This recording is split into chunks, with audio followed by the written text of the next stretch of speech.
లేనందువల్ల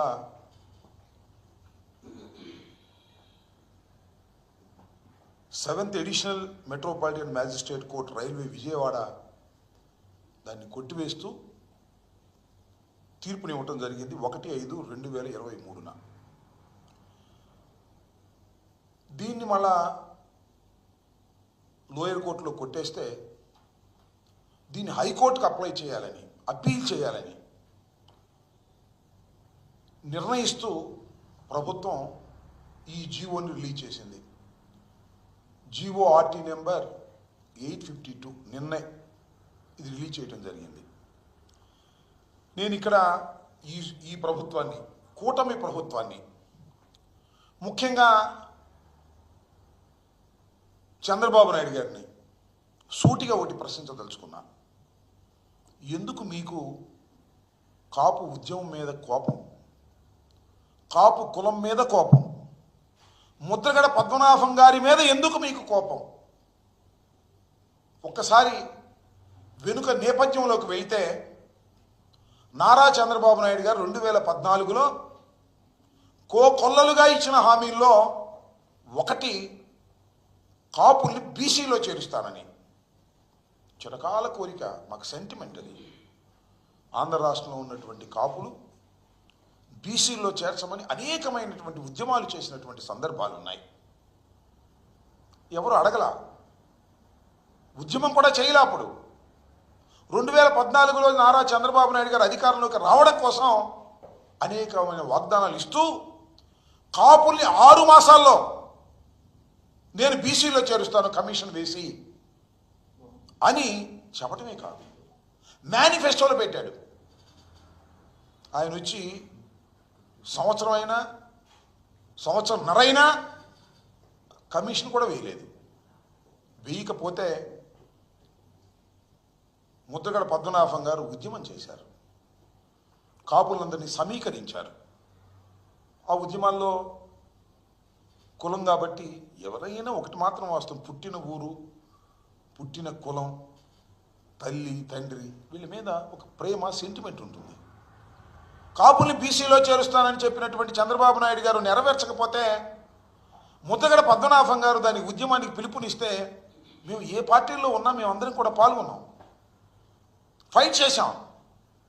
అయినా చంద్రబాబు నాయుడు గారు చేయలేదు, అది వేరే అంశం.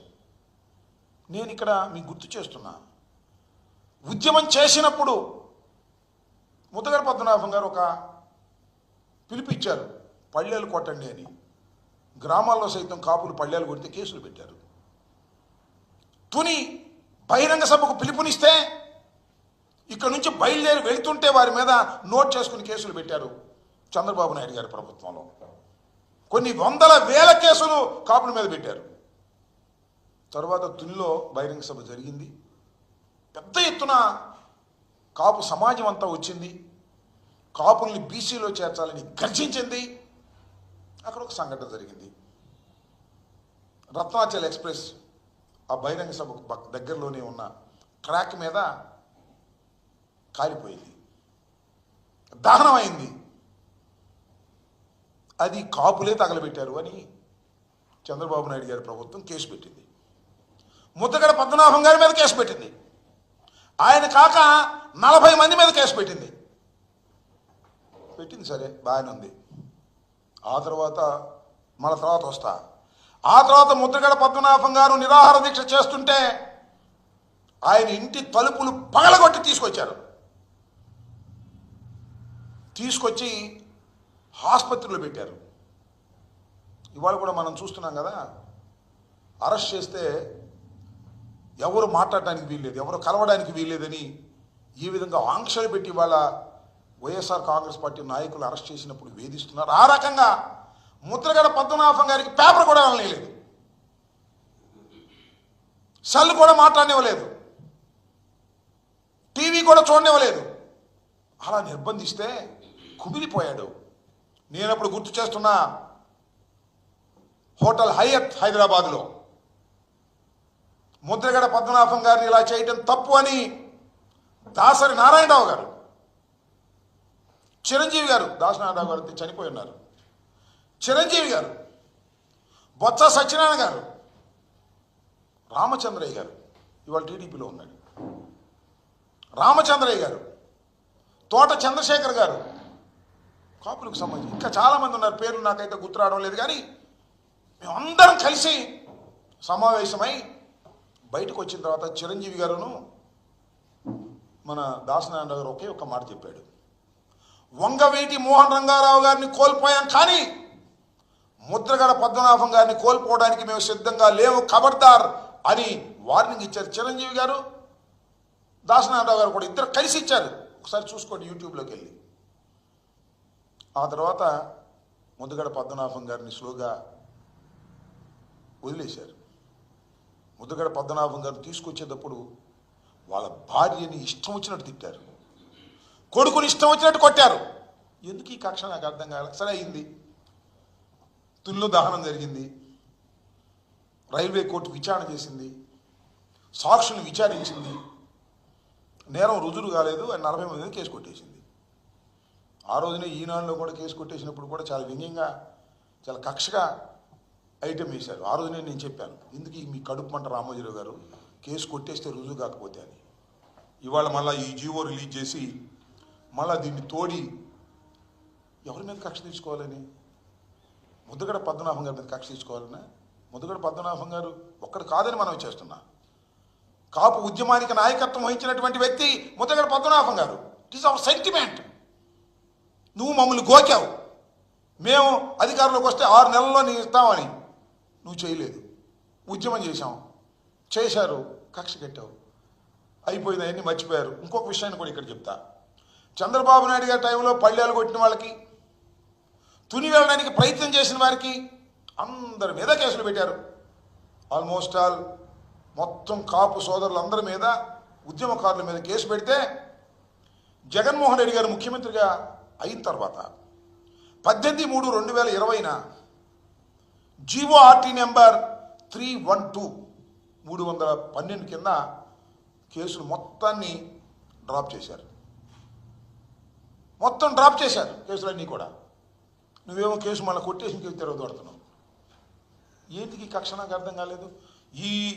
ఈ కేసులన్నీ కూడా ఎవరి మీద కాపుల మీద పెట్టారో, ఉద్యమకారుల మీద, ఆ కేసులన్నింటినీ కూడా నేను తీసేస్తున్నాను అని ప్రభుత్వం తరపున జగన్మోహన్ రెడ్డి గారి గవర్నమెంట్ జీవో ఇస్తే, చంద్రబాబు నాయుడు గారి ప్రభుత్వం, కూటమి ప్రభుత్వం న్యాయస్థానంలో విచారణ జరిగి సాక్ష్యాధారాలు లేవని ఎక్విటల్ ఇచ్చినటువంటి కేసుని మళ్ళా అపీల్ చేయాలని జీవో ఇచ్చారు. What is this?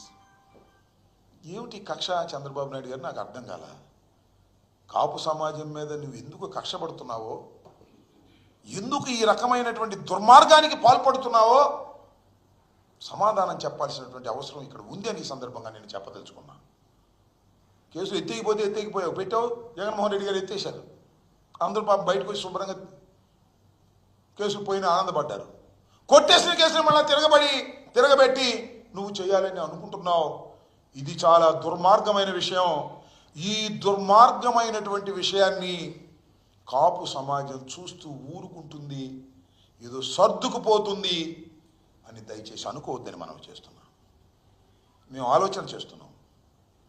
ఈ జీవో నువ్వు దురుద్దేశపూర్వకంగా, కక్షపూరితంగా ఇచ్చావు కాబట్టి ముద్రగడ పద్మనాభం గారితో కూడా సంప్రదించిందా కూడా నేను మాట్లాడాను.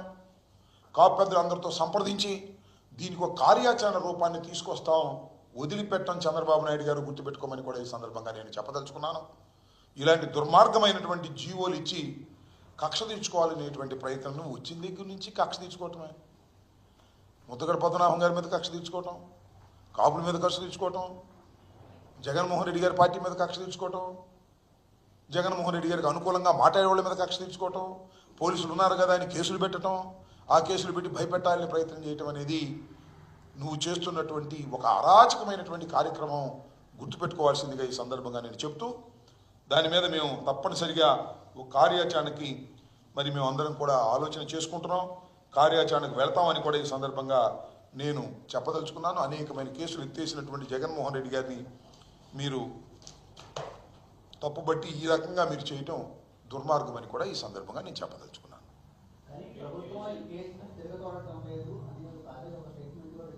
ఎవరిచ్చారు స్టేట్మెంటు? నేను తెలియదు. ప్రభుత్వం నుంచి అంటే ఎవరిచ్చారు? హోంమంత్రి ఇచ్చారా? ముఖ్యమంత్రి గారు ఇచ్చారా? మరి తిరగదోటం లేకపోతే నిన్నేగా ఆర్డర్ ఇచ్చింది. ఎందుకు ఇచ్చారు చెప్పండి నాకు. మీరు అడిగారు కదా, ఎవరు చెప్పారు ప్రభుత్వం అంటే? అదేమన్నా విద్య లేకపోతే అది జడ పదార్థమా? ప్రభుత్వం అంటే ఎవరు ఇచ్చింది? ఎవరిది? Kumar Vishwajit, principal secretary to government. ఈ జీవో తప్ప? గవర్నమెంట్ అంటే ఎవరు? హోంమంత్రి గారా? ముఖ్యమంత్రి గారా? లేక ఉప ముఖ్యమంత్రి గారా? ఎవరు ఇచ్చారు? ఎక్కడిచ్చారు? It is the return. అంటే వాళ్ళకి తెలియకుండా జీవో వచ్చిందా? ఆ ఇచ్చిన వాళ్ళు ఎవరో ఇచ్చారంటున్నారు కదా, ఎవరు ఇచ్చారు? వాళ్ళకి పేరు ఊరు లేదు. చంద్రబాబు నాయుడు గారు గాలిలో వేస్తుంటాడు, లేదా ఈటీవీలు ఇచ్చి ఉంటారు, అంతేనా? ఈటీవీలు ఇచ్చి ఉంటారు, లేదా ఏబిఎన్లో ఇచ్చి ఉంటారు. కంగారు పడేసి మళ్ళీ ఇది పొద్దున్నే ఆ పేపర్లో వచ్చింది, ముద్దగడ పద్మనాభం గారి మీద కక్ష తీసుకోవడానికి ప్రయత్నం చేస్తున్నారని ఇది చూసిన తర్వాత కంగారు పడి ఈటీవీని ఏబిఎన్ను నిర్ణయం చేసి ఉంటారు. నేను అడుగుతా ఉన్నా, ఈ జీవో ఎందుకు వచ్చింది అంటే వాళ్ళకి తెలియకుండా వచ్చిందా? చంద్రబాబు నాయుడు గారికి తెలియకుండా వచ్చిందా? హోంమంత్రి గారికి తెలియకుండా వచ్చిందా? నిజంగా చంద్రబాబు నాయుడు గారికి, హోంమంత్రి గారికి తెలియకోకుండానే ఈ జీవో వస్తే వాళ్ళంత అసమర్థులు ఈ దేశంలో ఎవరూ లేరని అర్థం, అంతేగా? పాలనలో కూడా వాళ్ళకి ఏం తెలియకుండా జీవోలు వస్తున్నాయన్నమాట. ఎందుకు ఇంక మీ ప్రభుత్వం?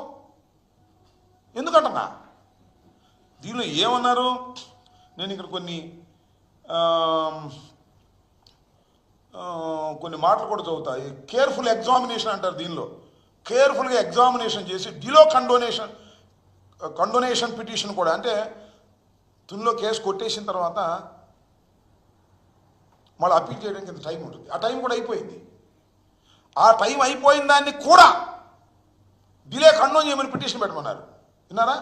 డిలో కండోన్ చేయమని పిటిషన్ పెట్టి ఆ పిటిషన్ ఎలవ్ చేయించుకుని, అంటే అయ్యా మేము అనుకున్న సమయంలో మేము అప్పీల్ చేయలేకపోయాం కాబట్టి, ఫలానా కారణాల వల్ల మేము అప్పీల్ చేయనందుకు డిలే అయింది కాబట్టి ఆ డిలోని కూడా మీరు క్షమించి వదిలేసి మా అప్పీల్ని తీసుకోవాల్సిందిగా చేయమని జీవో ఇష్యూ చేశారు హోమ్ డిపార్ట్మెంట్.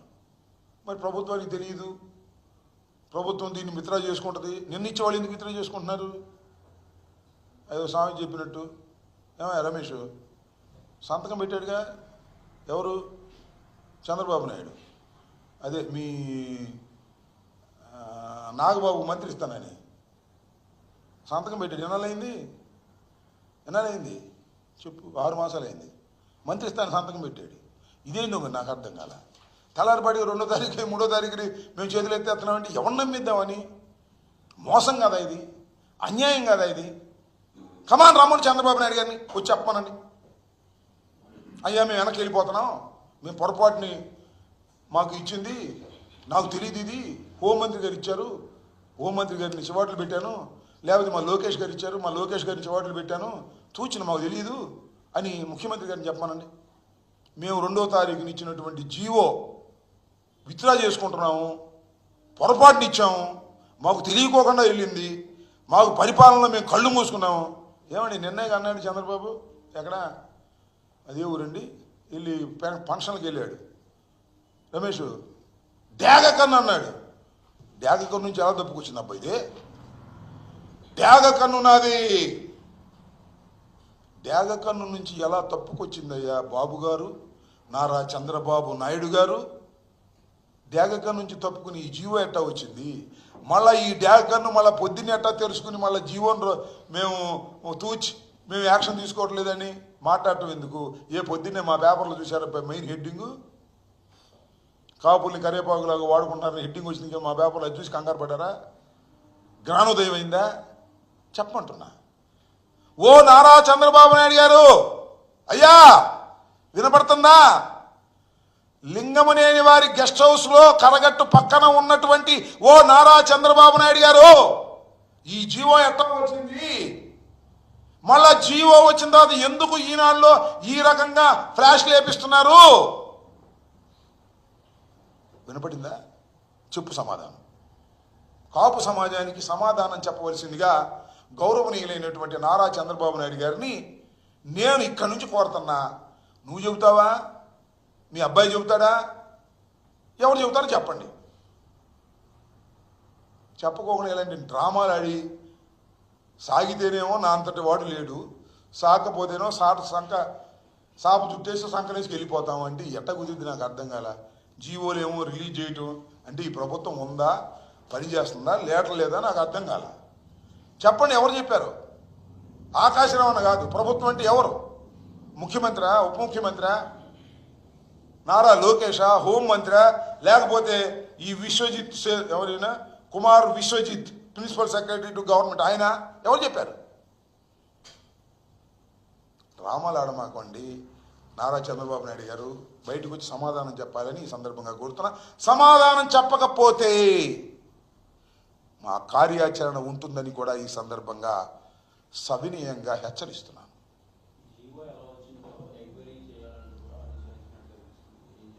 జీవో ఎలా వచ్చింది ఎంక్వైరీ చేస్తారా? ఎక్కడ జీవో అది? ఏ గవర్నమెంట్? కర్ణాటక గవర్నమెంట్దా? కాదు, కర్ణాటక గవర్నమెంట్దా లేకపోతే తెలంగాణ గవర్నమెంట్దా లేకపోతే సెంట్రల్ గవర్నమెంట్దా జీవో ఎట్టో వచ్చిందని? జీవో ఎట్టో వచ్చిందే ఉందండి స్వామి, నాకు అర్థం కాల. నీ ప్రభుత్వంలో జీవో ఎట్టో వచ్చిందో ఎంక్వైరీ చేస్తానంటే బుద్ధి జ్ఞానం ఉండాలి కదా. నీ ప్రభుత్వంలో జీవో వచ్చింది, దీన్ని ఎంక్వైరీ చేస్తావా?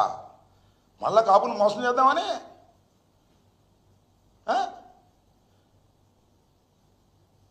చెప్పేవాళ్ళు ఉంటే, వినేవాళ్ళు ఉంటే చెప్పేవాళ్ళు చంద్రబాబు నాయుడు లాగా చాలా చెప్తారు. నీ ప్రభుత్వంలో వచ్చిన జీవోని, ఈ ఆర్టీ నెంబర్ 852ని ఎలా వచ్చిందో ఎంక్వైరీ చేస్తావా? నీ ప్రభుత్వం తగలయ్యా, ఉండా చచ్చా? ఎందుకు నాకు అర్థం కాలేదు. ఎందుకు నీ ప్రభుత్వం తగలేసుకో నాకు అర్థం కాలేదు. నీ ప్రభుత్వంలో జీవో ఎట్లా వచ్చిందో నువ్వు ఎంక్వైరీ చేసే పరిస్థితికి దిగజారిపోయావంటే నువ్వు అడ్మినిస్ట్రేటర్వా? ఈనాడులోనూ ఆంధ్రజ్యోతిలోనూ ఊరిని రాంచుకోవడం తప్ప మా చంద్రబాబు అద్భుతమైన అడ్మినిస్ట్రేటర్ అంటే నువ్వు అంత అడ్మినిస్ట్రేటర్, నీకు తెలియకోకుండా జీవో వచ్చిందో ఎందుకండి నీ ప్రభుత్వం? నాకు అర్థం కాలేదు. ఏమి లేదు, డ్రామా, సమయం చూసి వేసేస్తాడు అంతే. ఇప్పుడు ఏదో ఆ పేపర్లు ఈ పేపర్లో రాశారు కాబట్టి ఊరిని అక్కడక్కడ ఇట్లా లీకులు ఇస్తున్నారు. లీకులు తప్ప ముందు మాట్లాడమని వచ్చి చంద్రబాబు నాయుడు గారిని మాట్లాడమను. ఈ జీవో పొరపాటు అయిపోయింది, పొరపాటున మా వాళ్ళు సంతకం పెట్టారు, ఇక నేను ఈ జీవోని రద్దు చేసుకొని చెప్పమను. ఆయన చెప్పకుండా మళ్ళీ రద్దు చేస్తారు, మళ్ళీ కూడా ఇస్తారు. రేపు ఒకవేళ రద్దు చేసిన నమ్మకండి సుమా, మన సమయం వచ్చినప్పుడు మళ్ళీ రిలీజ్ చేస్తారు. అంత నాటకాలు, దొంగలు. అందుకే చంద్రబాబు గారిని వాళ్ళు వీళ్ళు 420 అంటారు. నేను అంటలేదు అనుకో, అది వేరే విషయం. ఓకే,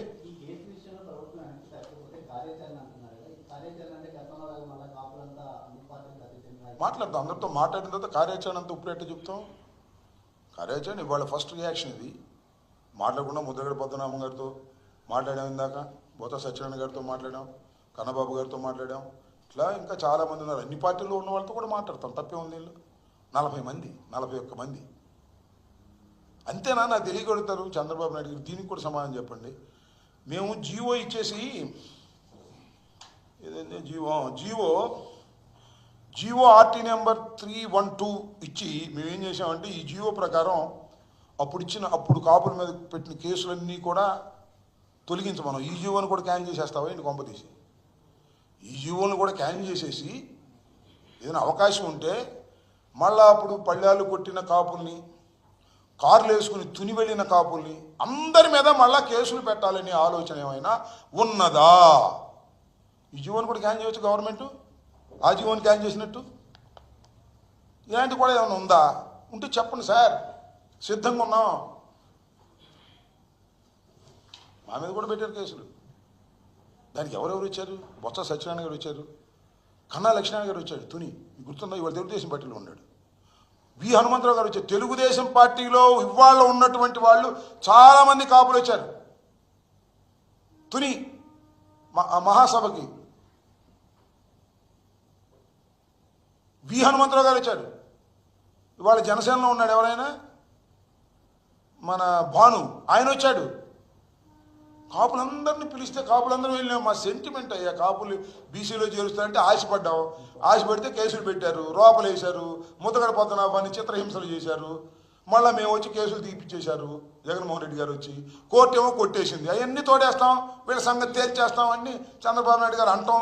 మళ్ళీ ఇది నాకు తెలియదు అంటే ఏం చేయాలి నాకు అర్థం కాల. డేగకర్ను ఉన్నటువంటి చంద్రబాబు నాయుడు గారిది డేగకర్ను కాదని, ఈ విధంగా ఆయన తెలియకుండా వస్తే ఆయనది గుడ్డి కన్ను అని తేల్చుకోండి అంతే. అది డేగకర్ను కాదు, గుడ్డి కన్ను. ఓకే. కాపులు ఎక్కడ ఉన్నారు? జనసేనలో ఉన్నారుగా, వాళ్ళు కూడా మాట్లాడతాం, దానిలో తప్పే ఉంది. తెలుగుదేశం ఉన్న కూడా మాతో కలిసి వచ్చేవాళ్ళు కలిసి వస్తారు. రద్దు చేయకపోతేనో లేకపోతే సమాధానం చెప్పకపోతేనో ఇది ఇలాగే పెట్టి ఎప్పుడో తీసి మళ్ళా ఉదయ కార్యక్రమం చేయకపోతేనో తప్పనిసరిగా అందరితో సంప్రదిస్తాం. ఒక కార్యాచరణకి మేము సిద్ధమవుతాం.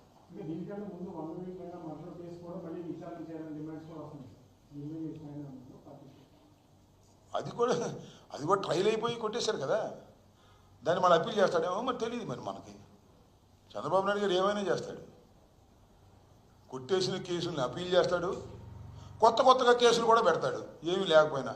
నేను చెప్పాగా, డెడ్ బాడీ దొరక్కపోతే 307, డెడ్ బాడీ దొరికితే 302 ఖాయం మా మీద.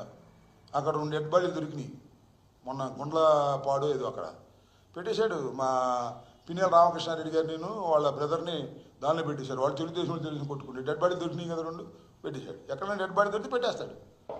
సో అసలు అదుపు లేని ఒక అరాచకమైన పాలన ఇవాళ రాష్ట్రంలో జరుగుతూ ఉంది. దానికి నిదర్శనం ఇది కూడా ఒకటి.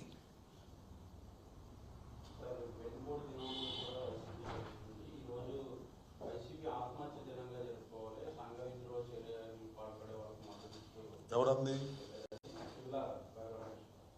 సరే, త్రిపులార్ గారు అంటుంటాడులే పాపం. ఆయన ఇక్కడి నుంచి అక్కడికి వెళ్ళాడు కదా, ఆయన పెద్ద సీరియస్గా పడుచుకోమని.